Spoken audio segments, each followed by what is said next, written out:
Update. My sister-in-law worships a shirtless meat influencer and raised her son on raw liver and alpha energy. Now the kid's wreaking havoc at school. She stole my credit card to cover the damages. It's been a while.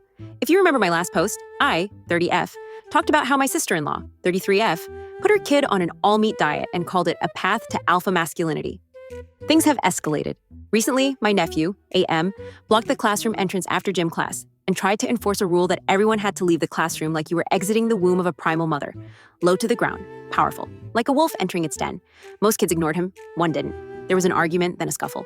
The school got involved. 2 days later, my brother called to tell me the school was asking for damages. My sister-in-law refused to pay, claiming it was an attack on her son's so-called alpha development. My brother then tried to shift the financial burden onto me. I reminded him how little I get paid as a resident. He suggested I sell my house. I said no and hung up. A week later, I attended a family dinner. My sister-in-law had long since banned vegetables from my parents' kitchen, so the meal was steak only. Midway through dinner, I received a fraud alert, a $312 charge from a company that sells meat-based supplements. I didn't even need to check my wallet. I already knew where my card went. My sister-in-law didn't even try to hide it, just kept talking about testosterone-rich meal timing while cutting my nephew's meat into weird little cubes.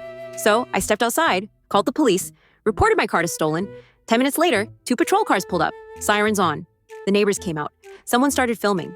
My sister-in-law was asked to step outside. She was visibly shocked but complied. She was escorted into the cruiser while my family stared at me like I'd committed some betrayal. My brother asked me why I would do that to family instead of talk it out. I just told him that I didn't want to ruin my sister-in-law's alpha trajectory with something as beta as credit card fraud. In my last life, I paid for everything. Medical bills, groceries, emergencies. I went into debt trying to keep them afloat. This time, I'm keeping my peace. Let me know if you want more updates. Something tells me this isn't over.